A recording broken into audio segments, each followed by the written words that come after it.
Welcome to Seaside Quilting Supplies. My name is Terry. Please excuse me, I have a little bit of a cold. I've had to restart the video a couple of times because of coughing and whatnot, and but I'm going to try to get through it today because I want to be able to show you what I've been doing over the weekend. Usually, if I'm going to put a video out, I try to put it out so that you have it for the weekend, but this week, just being sick has gotten to me, and with runny eyes and whatnot, I just couldn't do it. But I want you to see this project as it's going up, and I want to get them done so I can get them shipped out to Barb. We have a little bit of a surprise coming up that we'll be announcing later on this month. So anyways, with this table runner, we have, I'm calling it the Twisted Watermelon. You really can use any fabric that you want. But I like this pattern because it has this nice twisty design that goes up through and flows up through the quilt, as long as you make sure that your darker fabric stands out more than your other fabrics. So to make this, all that you need is your light fabric, your medium fabric, and your dark fabric. And I'm making this in another coloring, which I'll show to you here so that you can see how that twist goes up through with the black. So on this one, I still use some of the watermelon fabric. I use the seeds in the center, and I use the black so that the twist design stands out a lot more. And once again, I have my light, my medium, and my dark. And then you can pick out your borders so that they coordinate. You could use some of this fabric in the border, but I kind of thought that the black with polka dots, the watermelon polka dots, stands out really well and coordinates well with this quilt. And I like how the watermelon stripe looks really nice on the edge. So to make this, all it is half square triangles put together in a way that it creates that twisty flow that goes up through it. So let's talk about that. Now, to make this, I made this with 7-inch squares. The pattern says to cut them at 6 7/8, but I always round it up to the top number. So I cut them out as 7 inches. And then I square them up to 6.5 inches after I make my half square triangles. So to make this, there are 5 sections in the quilt. I'll explain the sections in a minute. You'll cut out 10 of your light, so 10 7-inch squares, 15 of your dark 7-inch squares, and 5 of your medium 7-inch squares. That will give you 5 sections. I can't remember what the measurement for that is. I'll be posting the size of it at the end online on our Facebook page, and you'll be able to download that. It will be on a PDF file, and it will be on a Word file as well, so that either way you'd be able to download it and print it. But if you have trouble with PDFs, I'm giving you the exact measurements that you need today, so you'll be able to see the pictures that are posted.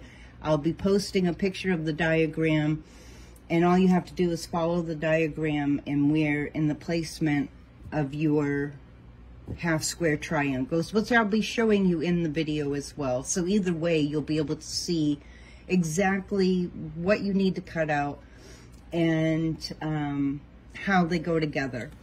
So the first thing that you'll do is you'll draw a line. You'll take your 2 7-inch squares and put them together. You'll be doing a dark with each one of your lights and a dark with each one of your mediums. And I don't have those right handy, but these are left over from working on, from cutting them out. So I'm just using these as an example. So in other words, I took one of each of the dark ones and placed it with one of the other. So your dark would be on one side and your light or your medium on the other. And I just chain piece these. It makes it really nice and fast. So you'll draw your line diagonally down through the center, and then you'll draw a line on each side of that middle line 1/4 of an inch away. And you're going to sew on those lines next to the center. Do not sew on your center line, just on those other 2 lines. After you've sewn them together, you'll use scissors or a rotary cutter and you'll cut down that center line, and they become 2 half-square triangles. Let me grab one here for you to see. So once you have them, you'll open them up. And I highly recommend, rather than pressing them to the dark side, press the seams open. You're going to have more seams coming together. This will help them to come together flatter, and it makes it easier when you go to quilt it. Okay, so once you have all of your half-square triangles made up, you're going to go ahead and make your rows. So let me just make sure that my camera's over here and getting this real well. There we go. So they're going to go together like this so that your light is up in the corner and your dark here for your left side. For your center, this is the top half of the section. There are 2 rows to each section that make a rectangle block. So then in the middle, you're going to have your medium down in this corner and your dark up in this corner. And then on the right side, your dark down in this corner and your light up in that corner. That makes your first row. Your next row, which is your bottom row, is going to go like this. So your light will be down here, opposite from up on the top row. Your dark here. Your center will go like this.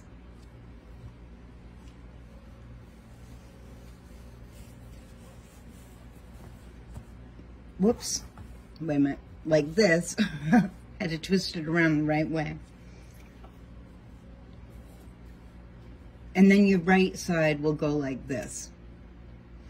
And then this is going to create that twisty design that goes up through and flows up through your quilt.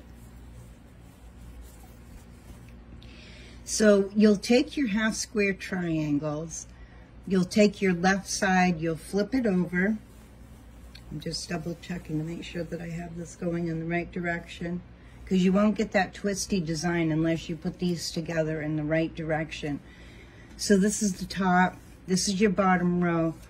You'll take your left side, you'll fold it over and put right side to right side, sew your seam. Then you'll take your right side, fold it over the center, same thing, and you'll sew your seam over here. You'll take your 2 rows and we're going to put them together, and you'll just take your top, bring it down over your bottom row, and you'll sew your seam across and then open it up and press it. Now when you do your rows, you do want to make sure that these seams, that you have your 2 seams from each side on the top row facing to the left. On the bottom row, they're going to face to the right. This way, when we put them together, our seams, when they butt up against each other, they kind of lock into each other, and set up really well. Once you have your sections, your top and your bottom, you'll keep continuing through, and you'll make 5 sections that you'll put together to make your table runner. And I'll be posting the yardage that you need of each color. And I'm going to post it in 2 ways. One, if you decide to use just 4 colors of fabric, and one if you decide to use 5 colors of fabric. And you'll see with the coordinating pictures how that goes, you know, together with the diagrams. So the other thing that I wanted to tell you about is your borders. So for my borders, I cut them, I think the pattern shows a picture a little bit different, but as I was making it, and I drew up the pattern in my software, but in software it looks a lot different than when you're actually making it.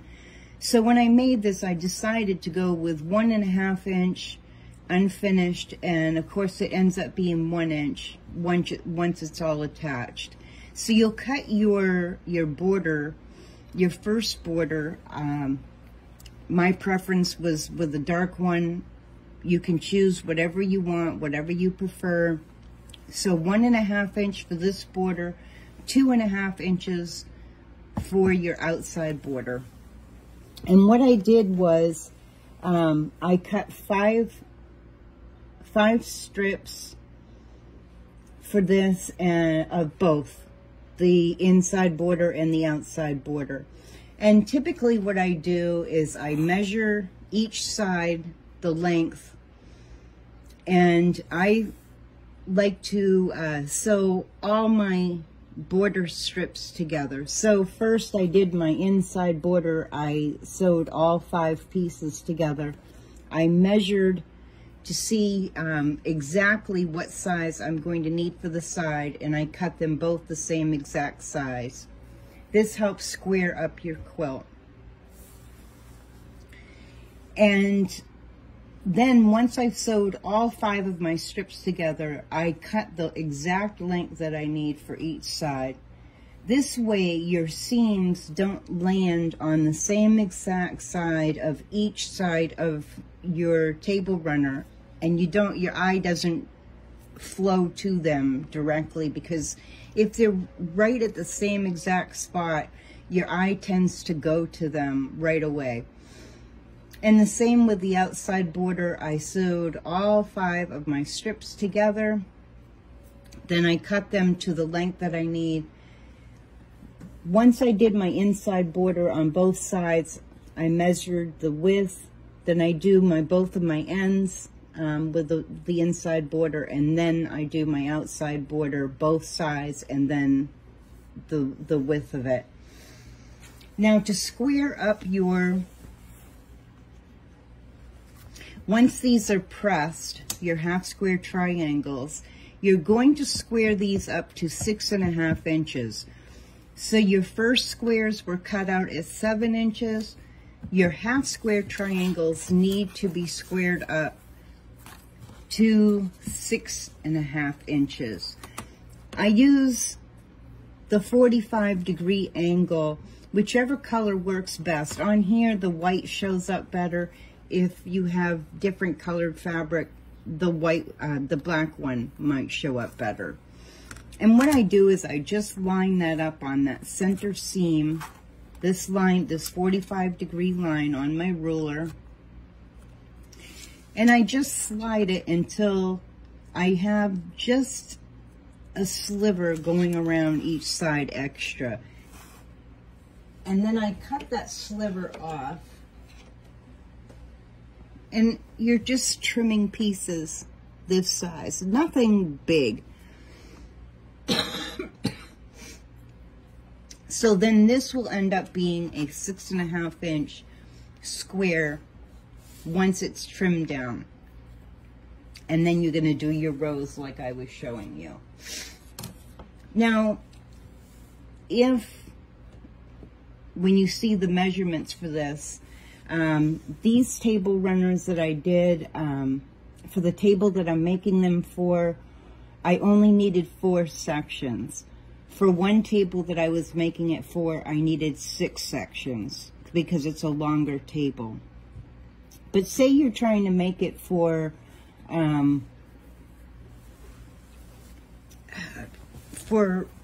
a smaller coffee table, then what you would do is, and if you do it with only 4 sections with the 7-inch squares, then you would only need 4 strips of your border. And now if you change the size of the squares, of course it's going to change how much of your border you're going to need for each side. But one way to change this so that it's smaller, trying to think. If you do 4 sections instead of 5, I think this ended up being like around 24.5 by 48.5 or 50.5, something like that. With 5 sections, it's longer, but the same width. So, say you need it smaller. One thing that you could do is you could do just 4 rows, and it will make more of a, not quite a square, but almost a square. And this could be like a centerpiece with just 4 rows. So that would be 2 sections together. So it's not quite a square, but it will be smaller for like a centerpiece. Or you could just do 3 rows of it and have it be more of a square for a table centerpiece.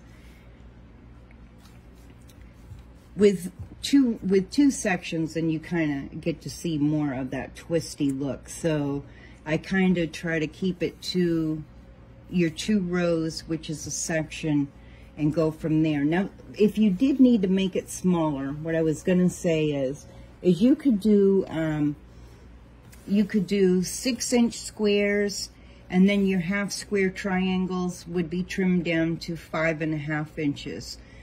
You could do 5-inch squares, and then your half square triangles would be trimmed down to 4.5 inches, and so forth.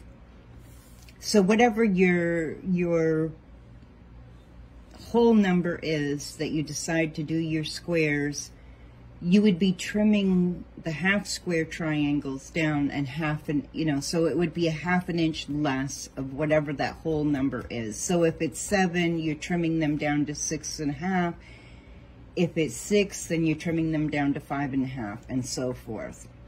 And I'm telling you this because I want you to be able to think out of the box from the exact pattern, to be able to see that you could make them smaller. You can make them larger.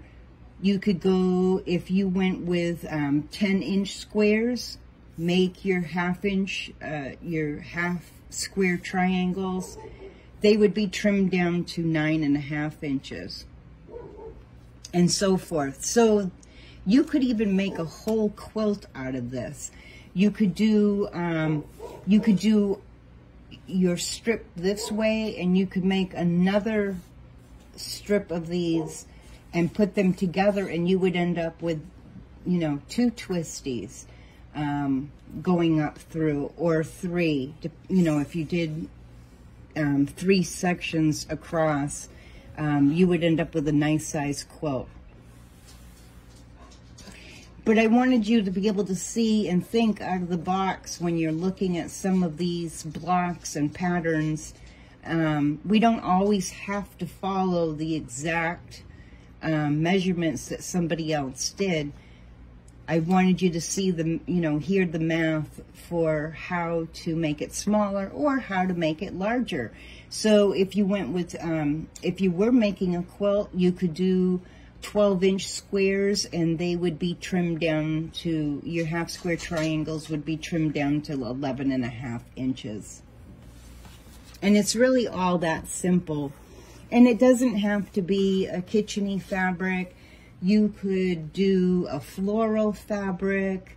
You could do, your light could be a solid white, have a solid color that's dark for your twisty color, and then have a floral in the center where the flowers stand out more in the center of it. There's just so many ways to go with this pattern.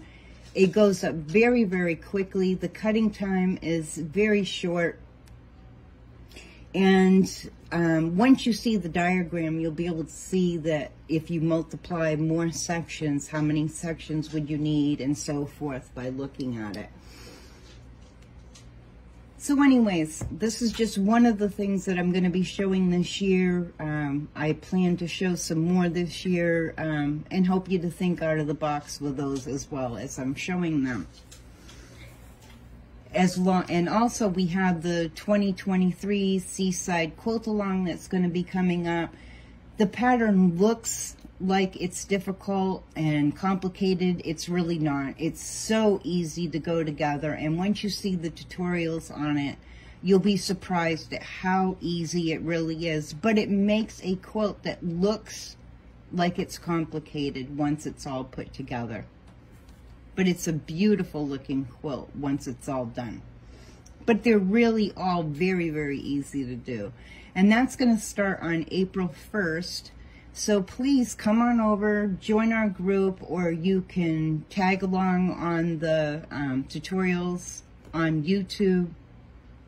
In our group, you'll be able to download the PDFs or the Word document, print it out, and you'll have your complete pattern for this. And as we do the quilt along, I'll be posting those each week for you. So you'll be able to see, follow along with that. So I hope that you'll join us. I'll be doing some ideas with panels for you to see. I'll be doing different tips and tricks and so forth throughout the rest of the year. So come on over and join us. If you are on YouTube, please take a moment to click on that little bell and subscribe. Click on the little bell, set your notifications to all, and each time that a new tutorial gets posted, you'll get a notification. Come on over and join our group, Seaside Quilting, on Facebook. We have a wonderful group of people.